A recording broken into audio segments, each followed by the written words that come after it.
जय भगवान कहिया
मोला का पहचान लिए रहते ना।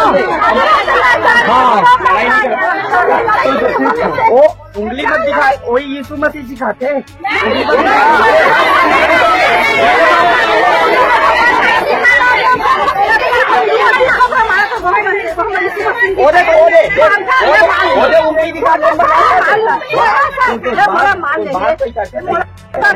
उंगली दिखाते ना वो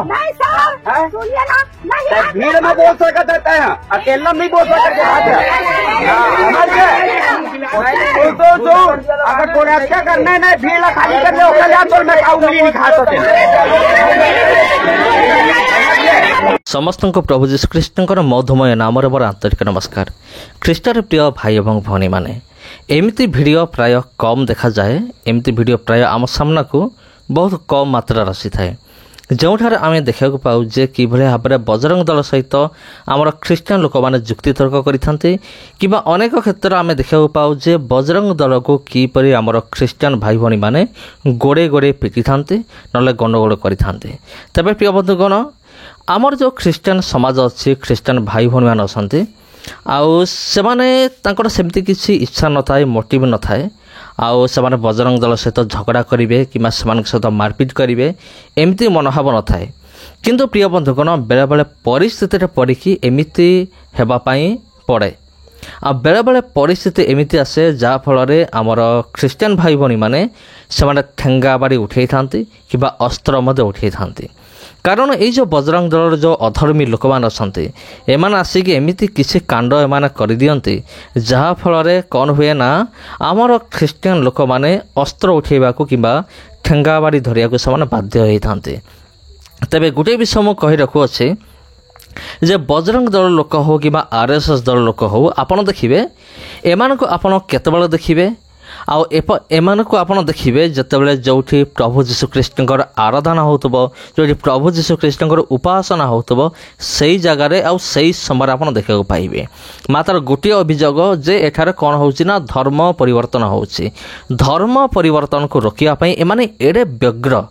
किंतु मोर एठार गोटे प्रश्न अच्छी बजरंग दल को एवं आरएसएस दल को आउ जेतेबेले दुखी रंकी दरिद्र माने जितेबाला असुविधा पड़ती से तुम्हें जाओ कुआड़े आउ तुम्हें केवल पलि आस जो प्रार्थना होची जो उपासना होची जो प्रभु जीशुख्रीष्टर लोक मैंने आराधना कर तुम्हें केवल से जगह को सही समय पलि आस। किंतु जितेबाला तुमर ही लोक मैंने तुमर निज लोक मैंने जितेबाला दुख कष्ट सड़ू था से तुम्हें जाओ कुआड़े। जदि आजिर ये जगतर आम दुनिया को देखा आपड़ देखु केते भिकारी आज बुलूंट ए दुनिया रे ए बजार रे मार्केट आप देखिए केते भिकारी बुलूंट। किंतु केते जन बजरंगी एवं केते जन आरएसएस दल जाइकी समान को कौन कर साहाय्य कर परिवार उजड़ी जाउची समान परिवार स्वास्थ्य ठीक नहीं समानकर माने पढ़िया पई समान पाखरे अर्थ नहीं कि बापा पाखरे पढ़िया निमते कौन से पैसा पत्र नहीं। तेबे केते जन माने बजरंगी दलर केते जन लोक समान जाइकी साहाय्य करछंती। এই নিকট অতীତରେ গোটে ବହୁତ ବଡ଼ ଘଟଣା ଘଟିଗଲା ପଞ୍ଜାବରେ। ଦେଖନ୍ତୁ ପଞ୍ଜାବରେ କେତେ ବଡ଼ ବନ୍ୟା ଆସିଲା, ମାନେ କେତେ ଧନ ସମ୍ପତ୍ତି ସବୁ ନଷ୍ଟ ହୋଇଗଲା। ମାନେ ଅନେକ ଲୋକମାନେ ଆପଣ ଦେଖନ୍ତୁ ନ୍ୟୁଜ୍ ଖୋଲିକି ଆପଣ ଦେଖନ୍ତୁ ଅନେକ ଲୋକମାନେ ସେମାନେ କେତେ ଅଭାବ ଅସୁବିଧାରେ ଅଛନ୍ତି, କିନ୍ତୁ କୌଣସି ବି ଗୋଟିଏ ସନାତନୀ କିମ୍ବା ଗୋଟିଏ ବଜରଙ୍ଗୀ ସେଠାରେ ଯିବାର କୌଣସି ଖବର ଏପର୍ଯ୍ୟନ୍ତ ନାହିଁ। ଏକଥା ଛାଡ଼ନ୍ତୁ, ବିଜେପି ସରକାର ଯିଏକି ବଜରଙ୍ଗ ଦଳକୁ ଏବଂ RSS ଦଳକୁ ସପୋର୍ଟ କରେ, ତାର ମଧ୍ୟ ଦର୍ଶନ ନାହିଁ ଯେ ପଞ୍ଜାବରେ ଏତେ ବଡ଼ ବନ୍ୟା ହୋଇଗଲା, ଏତେ ବଡ଼ କ୍ଷତି ହୋଇଗଲା, ମାନେ ସରକାର ମଧ୍ୟ ବିଜେପି ସରକାର ଏବେ ବି ଚୁପ୍ ରହିଛି। ତେବେ କାହିଁକି ଚୁପ୍ ରହିଛି ତାର ଉତ୍ତର ଏପର୍ଯ୍ୟନ୍ତ ଜଣାପଡ଼ିନି। କିନ୍ତୁ ପ୍ରିୟ ବନ୍ଧୁଗଣ, ଆପଣ ଦେଖିବେ ଆମର ଖ୍ରୀଷ୍ଟିଆନ ସମାଜ ଯେତେ ବି ତାରନା ସହୁ, ଯେତେବେଳେ ନିନ୍ଦା ପାଉ, ଆଉ RSS ବଜରଙ୍ଗ ଦଳ ଲୋକମାନେ ଯେତେ ବି ଦୁଃଖ କଷ୍ଟ ଦିଅନ୍ତୁ, ଯେତେବେଳେ ନିର୍ଯାତନା ଯେତେ ବି ଦିଅନ୍ତୁ ନା କାହିଁକି, ସେମାନେ ବର୍ତ୍ତମାନ ବି ସେମାନେ ବାହାରି ପଡ଼ିଛନ୍ତି କେଉଁଠି? ସେମାନେ ବାହାରି ପଡ଼ିଛନ୍ତି ପଞ୍ଜାବକୁ, ଆଉ ସେଠାରେ ପହଞ୍ଚିକି ସେମାନେ ରିଲିଫ୍ ଯୋଗାଇବେ। ମାନେ ଯେଉଁମାନେ ବନ୍ୟାରେ ବାତ୍ୟାରେ ଯେଉଁମାନେ ଦୁଃଖରେ ଯେଉଁମାନେ ନିଜର ଜୀବନକୁ ଅତିବାହିତ କରୁଛନ୍ତି, ଆଉ ସେଇ ଜାଗାକୁ ଆମର ଖ୍ରୀଷ୍ଟିଆନ ମିଶନାରୀ ମାନେ, ଆମର ଖ୍ରୀଷ୍ଟିଆନ ସଂସ୍ଥା, ଆପଣ ଜାଣିଥିବେ ପଞ୍ଜାବରେ ଜଣେ ଅଛନ୍ତି ପାଳକ ଯାହାଙ୍କ ନାଁ ହେଉଛି ଅଙ୍କୁର ନରୁଲା। ଅଙ୍କୁର ନରୁଲା ମିନିଷ୍ଟ୍ରି ତାଙ୍କର ଯେଉଁ ସହକର୍ମୀମାନେ ସେମାନେ ସେଠାକୁ ଯାଇକି, ସେ ଜାଗାକୁ ଯାଇକି ଶହ ଶହ ହଜାର ହଜାର ଲୋକମାନଙ୍କୁ ରାସନ ପାଣି ସବୁ ଯୋଗାଇଲେ।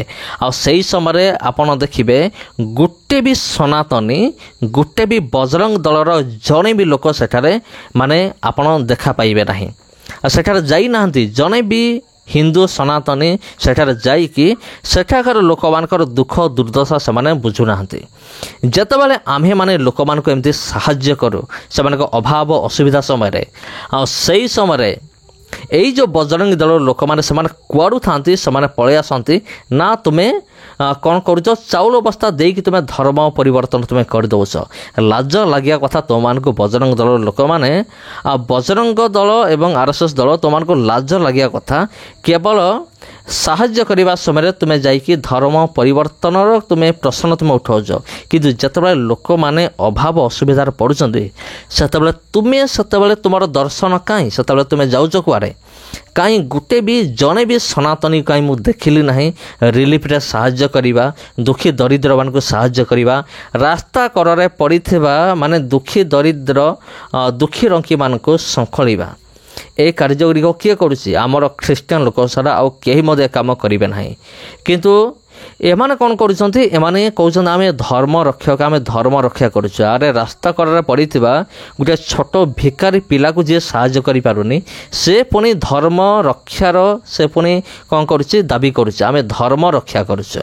ତୁମେ ଯେଉଁ ପ୍ରକାର ଧର୍ମ ରକ୍ଷା କରୁଛ ଜଣାପଡ଼ିଯାଉଛି ଏଇଥିରୁ ତୁମେ କେତେ ବଡ଼ ତୁମେ ଧର୍ମ ରକ୍ଷକ। ତେବେ ପ୍ରିୟ ବନ୍ଧୁଗଣ, ମୋର ଖ୍ରୀଷ୍ଟର ପ୍ରିୟ ଭାଇ ଭଉଣୀମାନେ, ମୁଁ ଯେତିକି ବିଷୟ ବର୍ତ୍ତମାନ ମୁଁ କହିଲି, ମୋ କଥାରେ ଆପଣ ଏକମତ କି?